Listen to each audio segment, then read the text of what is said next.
집안 어딘가에 오래된 물건 하나쯤은 다 있으시죠? 조상님이 쓰시던 장롱, 부모님이 남기신 거울, 혹은 예전부터 버리지 못하고 계속 두고 있는 물건들 말이에요. 그런데 혹시 이런 생각 해보신 적 있으신가요? 이 물건 그냥 두어도 괜찮을까? 혹시 버리면 불효가 될까? 물려주면 복이 될까? 흉이 될까? 풍수에서는 이렇게 말합니다. 물건은 단순한 사물이 아니라 기운을 머금은 그릇이다. 즉, 물건 하나에도 주인의 기운, 감정, 운이 고스란히 담겨 있다는 뜻입니다. 좋은 기운이 담긴 물건은 복을 이어주지만 반대로 나쁜 기운이나 막힌 에너지가 깃든 물건은 후손에게 휴운을 옮기고 복의 흐름을 끊을 수 있다고 경고합니다. 특히 오랜 세월 사람의 손때와 감정이 배어 있는 물건들은 시간이 지나면서 양기가 사라지고 음기가 쌓입니다. 이런 물건을 아무 정화 없이 후손에게 물려주면 그 기운이 고스란히 전해져 집안의 운이 흐트러지고 후손의 기운이 약해지는 일이 생길 수 있습니다. 실제로 풍수에서는 이렇게 이야기합니다. 기운이 멈춘 물건은 복도 멈추게 만든다.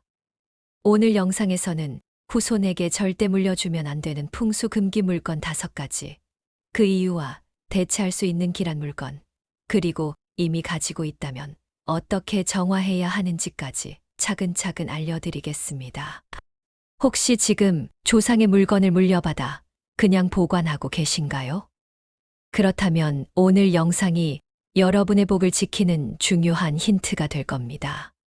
시작하기 전에 복채를 대신해서 구독과 좋아요 한 번씩 부탁드립니다. 첫 번째, 오래된 거울. 거울은 단순히 얼굴을 비추는 물건이 아닙니다. 풍수에서는 거울을 기운을 비추고 되돌려주는 통로라고 해석합니다. 즉, 깨끗한 거울은 좋은 기운을 반사해 집안을 밝히지만 오래된 거울은 그 반대로 주인의 기운을 흡수하고 세월의 음기를 머금는 그릇이 됩니다. 옛 풍수서에는 이런 말이 있습니다. 거울은 기운을 비추되 오래되면 영을 비춘다. 즉, 세월이 오래된 거울은 단순히 모습을 비추는 도구가 아니라 보이지 않는 기운까지 담아두는 매개체로 변해버린다는 뜻입니다. 특히 조상님이나 돌아가신 분이 사용하시던 거울은 더욱 조심해야 합니다. 그분의 생전의 감정, 질병, 고단함까지 그대로 머금고 있을 수 있기 때문이죠. 이런 거울을 후손이 무심코 받아서 집안에 두면 그때부터 기운이 달라지고 복의 흐름이 반사되어 밖으로 흩어진다고 전해집니다. 풍수적으로 볼 때 거울은 양기의 전달자입니다. 하지만 거울이 오래되면 그 속에 탁한 기운이 끼고 빛을 흡수하지 못해 복을 머금지 못하는 공간이 되어버립니다.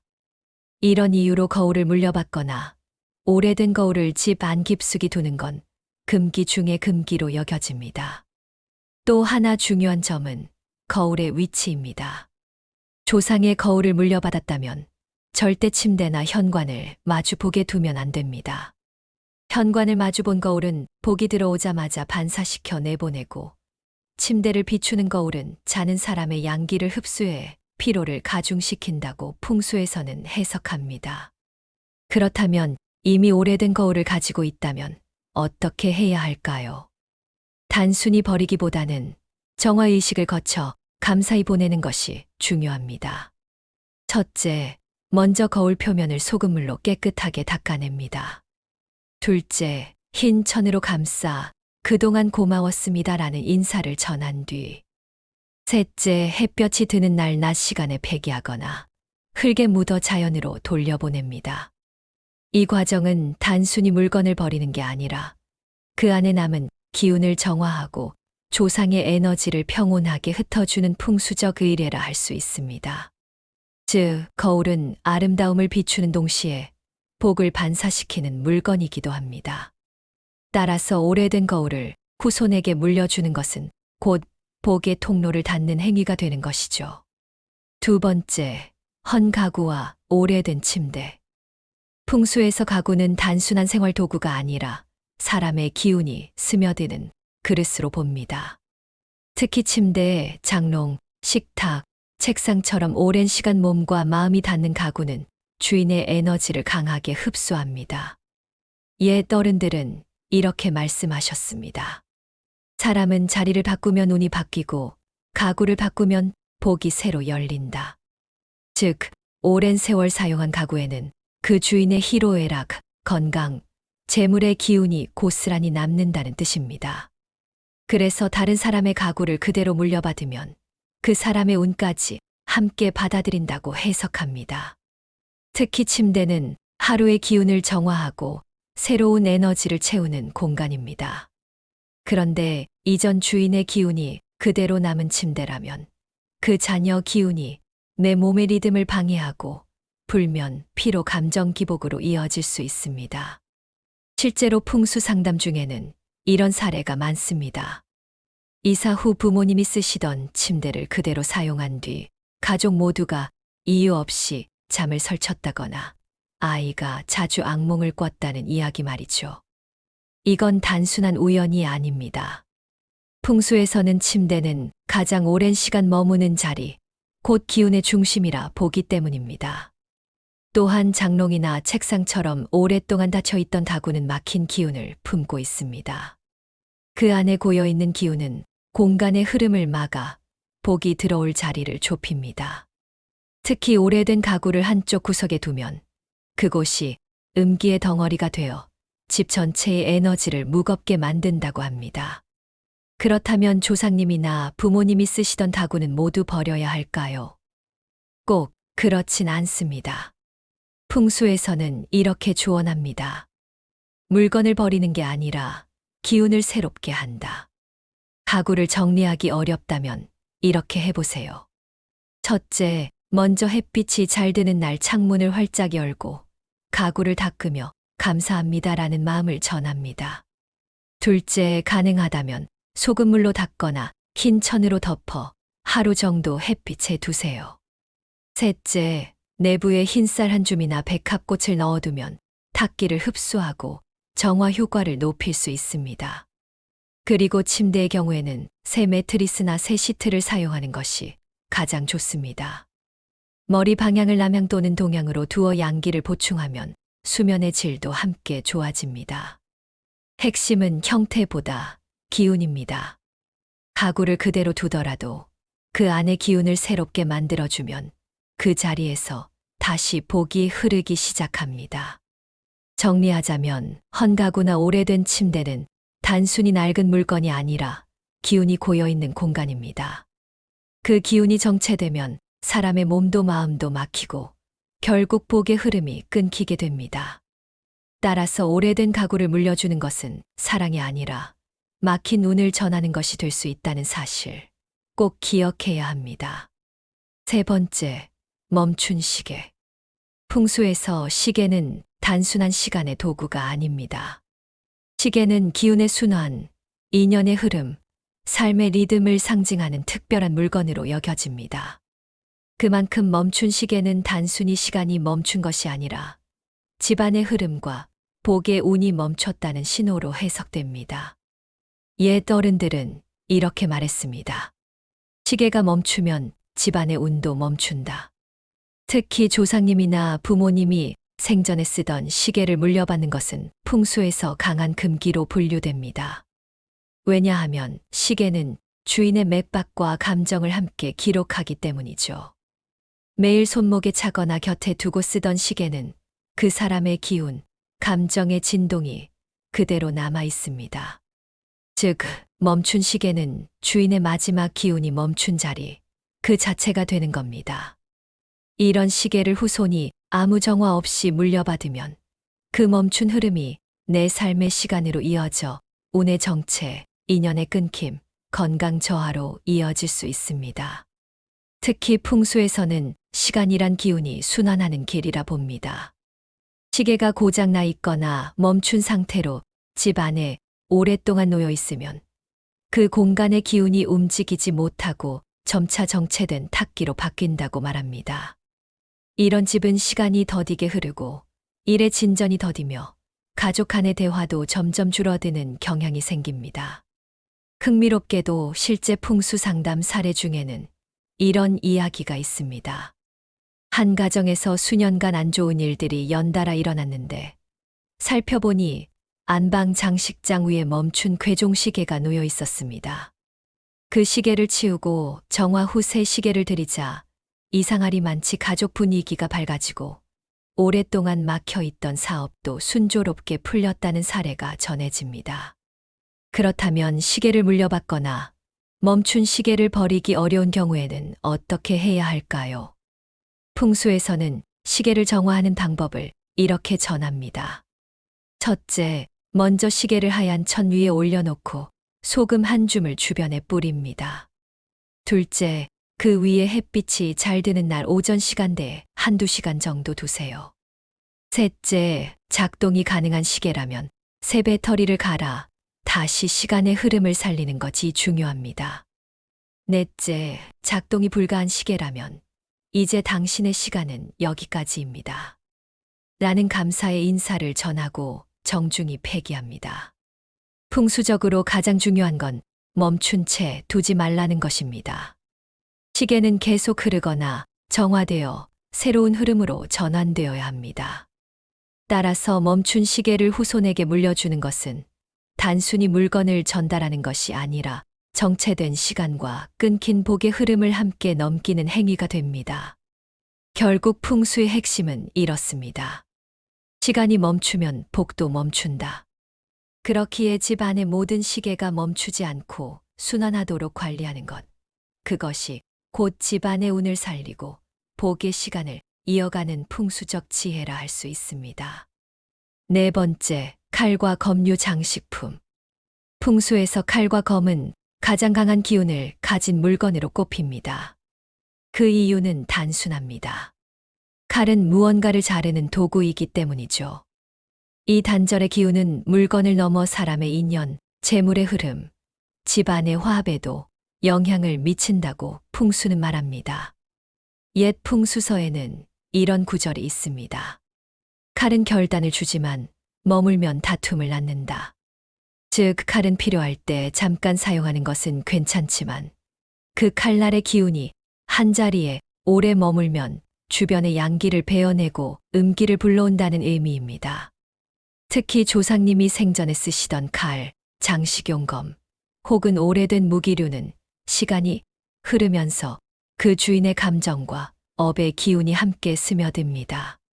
그 기운이 단단히 남아있기 때문에 후손이 아무 정화 없이 물려받으면 그 강한 칼기가 후손의 기운을 누르고 가족 간의 불화, 금전 손실, 인연의 단절을 일으킬 수 있습니다. 예를 들어 실제 풍수 사례 중에는 이런 이야기가 있습니다. 한 집안에서 아버지가 젊은 시절 아끼던 장식용 일본도를 거실 장식장 위에 올려뒀는데 그 이후로 가족 간에 다툼이 잦고 이상하게도 손님이 오면 분위기가 늘 싸늘해졌다고 합니다. 칼을 다른 방향으로 옮기고 정화한 뒤에는 거짓말처럼 집안의 분위기가 부드러워졌다는 전해집니다.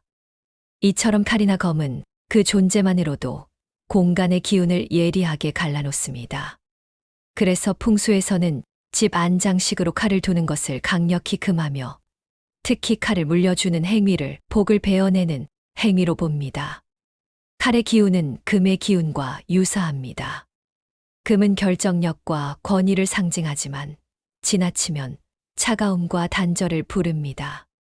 따라서 조상님이 쓰시던 칼을 후손에게 물려주면 조상의 의지와 함께 그날 선 금기가 전달되어 집안의 대화가 끊기고 마음이 다치는 현상이 나타날 수 있습니다. 풍수에서는 이러한 물건을 다룰 때 반드시 정화의식을 권합니다. 첫째, 먼저 칼날에 굵은 소금을 골고루 뿌려 음기를 흡수하게 합니다. 둘째, 깨끗한 흰 천으로 칼을 감싼 뒤. 셋째, 햇살이 드는 날 남쪽 방향으로 향하게 두어 하루 이상 정화합니다. 넷째, 이후 더 이상 사용하지 않거나 장식할 필요가 없다면 천으로 감싼 채 클 속에 묻어 자연으로 돌려보내는 것이 풍수적으로 가장 안전합니다. 또한 집 안에 칼 모양 장식품이나 무기형 오브제가 있다면 그 방향을 문이나 사람을 향하지 않게 두는 것이 매우 중요합니다. 칼날이 출입문을 향하면 들어오는 복을 베어내고 사람을 향하면 가족 간의 정을 자른다고 봅니다. 풍수의 핵심은 이겁니다. 칼은 결단의 상징이지만 오래 머물면 관계를 해친다. 따라서 칼이나 검을 후손에게 물려주는 것은 단순한 유산이 아니라 복을 베어내는 흉물의 기운을 전하는 행위가 될 수 있습니다. 칼은 집을 지키는 도구가 아니라 때로는 복을 끊는 경계선이 됩니다. 그날의 결단은 남되 칼날의 기운은 남기지 않는 것, 그것이 풍수가 전하는 지혜입니다. 5번째, 인형과 조형물. 풍수에서 인형은 단순한 장난감이 아닙니다. 사람의 형태를 하고 눈이 표정을 지닌 물건은 모두 영의 통로로 여겨집니다. 즉, 인형은 사람의 감정과 기운을 고스란히 흡수하고 머금는 작은 사람의 그릇인 셈입니다. 옛사람들은 아이가 쓰던 인형을 함부로 버리지 않았습니다. 그 안에 아이의 정과 마음이 깃들어 있다고 믿었기 때문입니다. 하지만 동시에 이런 말도 남겼죠. 오래된 인형은 웃는 얼굴로 울음을 삼킨다. 즉, 세월이 지나면서 인형 속에 쌓인 감정과 탁한 기운은 변질되어 기운의 균형을 깨뜨리는 존재가 될 수 있다는 뜻입니다. 특히 사람의 형태를 한 인형, 조형물, 마네킹, 얼굴이 있는 장식품은 시간이 지나면 주인의 기운을 흡수해 집 안의 분위기와 사람의 감정 상태에 영향을 미칩니다. 풍수에서는 이런 물건을 오래 두거나 후손에게 물려주는 것을 금합니다. 이유는 명확합니다. 인형은 생명체의 상징입니다. 사람의 형태를 한 물건이 오랜 세월 사람 곁에 머물면 그 안에는 사람의 슬픔, 외로움, 병의 기운, 심지어는 원망의 감정까지 스며듭니다. 그 인형을 다른 사람, 특히 후손에게 물려주는 것은 곧 그 감정의 잔향을 함께 넘기는 행위가 되는 것입니다. 실제 풍수 상담 사례 중에는 이런 이야기가 있습니다. 할머니가 어린 시절부터 아꼈던 인형을 손녀에게 물려주었는데 이후 손녀가 밤마다 불안감을 느끼고 잠을 설쳤다고 합니다. 알고 보니 그 인형은 수십 년 동안 한 자리에서 아무도 손대지 않았던 물건이었습니다. 정화의식을 거쳐 인형을 자연으로 돌려보내자 아이의 불안 증세가 사라졌다고 전해집니다. 풍수에서는 인형이나 조형물에 눈을 특히 중요하게 봅니다. 눈은 기운이 드나드는 통로이기 때문에 오래된 인형의 눈은 집 안의 양기를 흡수하고 음기를 끌어들이는 통로로 바뀔 수 있습니다. 그래서 오랜 세월 사람의 시선이 닿지 않은 인형이나 얼굴 모양의 장식품은 시간이 지날수록 집의 분위기를 무겁게 하고 사람의 기운을 흐트러뜨린다고 합니다. 그렇다면 버리지도 물려주기도 어려운 인형이나 조형물은 어떻게 해야 할까요? 풍수에서는 다음과 같은 정화 절차를 권합니다. 첫째, 인형을 버리기 전날 깨끗한 흰 천 위에 올려둡니다. 둘째, 인형 앞에 향이나 초를 켜고 그동안 우리 집을 지켜줘서 고마웠습니다라고 인사를 전합니다. 셋째, 다음 날 햇살이 비치는 시간에 천으로 감싸 소금 한 줌을 넣고 폐기하거나 자연에 묻어 돌려보냅니다. 이 의식은 단순한 버림이 아니라 감사와 정화의 의례입니다. 그렇게 해야 인형 속에 남은 감정의 기운이 부드럽게 풀리고 새로운 기운이 들어올 공간이 열립니다. 또한 집 안에 장식용 인형이나 조형물을 계속 두고 싶다면 항상 깨끗하게 닦고 햇빛이 드는 자리에 두며 주기적으로 향을 피워 정화하는 것이 중요합니다. 특히 사람의 얼굴을 형상화한 인형은 눈이 문이나 침대를 향하지 않게 두어야 합니다. 그 방향은 사람의 에너지를 흡수하는 통로가 되기 때문이죠. 정리하자면 인형과 조형물은 아름답지만 섬세한 기운을 가진 존재입니다. 그 기운이 순환할 때는 복을 주지만 정체되면 흉기로 바뀔 수 있습니다. 그래서 풍수에서는 이렇게 경고합니다. 인형은 정을 머금지만 오래되면 복을 묻는다. 즉, 인형을 후손에게 물려주는 것은 단순한 추억의 전달이 아니라 감정의 잔여물과 탁기를 함께 옮기는 행위가 될 수 있습니다. 감사한 마음으로 정화하고 보내드리는 것. 그것이 인형을 위한 예의자, 후손의 복을 지키는 풍수적 지혜입니다.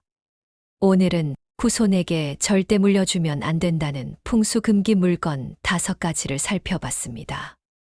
첫 번째, 오래된 거울은 복을 반사시키고, 두 번째, 헌가구와 침대는 막힌 기운을 옮기며, 세 번째, 멈춘 시계는 인연과 복의 시간을 끊고, 네 번째, 칼과 검은 다툼과 단절을 부르고, 다섯 번째, 인형과 조형물은 사람의 기운을 흡수해 감정의 불안을 불러온다는 것 기억하시죠?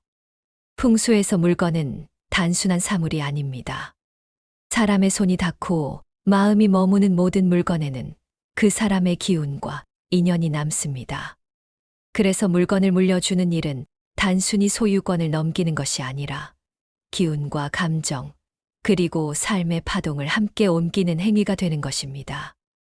혹시 지금 조상님이 남기신 물건이나 오래된 장식품을 그냥 정이 들어서 두고 계신가요? 그 정성스러운 마음은 참 귀하지만 그 물건이 오래 머물며 복의 흐름을 막고 음기를 품고 있다면 그건 사랑이 아니라 운의 발목을 잡는 끈이 될 수도 있습니다. 물건을 버릴 때도 정중하게 감사의 마음으로 보내드리세요. 그 순간 집안의 기운이 가벼워지고 새로운 복의 길이 열립니다. 그리고 무엇보다 중요한 건 정화입니다. 소금, 햇빛, 깨끗한 마음, 이 3가지만 있으면 어떤 기운도 맑아지고 어떤 공간도 다시 살아납니다. 여러분의 소망을 댓글로 남겨주세요. 좋은 기운이 흐를 수 있도록 정성껏 기도하겠습니다. 풍수는 작은 변화만으로도 삶을 더 풍요롭고 행복하게 만들 수 있는 지혜입니다. 구독과 알림 설정을 해두시면 대운을 끌어당기는 풍수 비법을 놓치지 않고 받아보실 수 있어요. 오늘도 좋은 기운 가득한 하루 보내시고 행운과 번영이 여러분과 함께하기를 바랍니다. 지금까지 운을 부르는 공간이었습니다.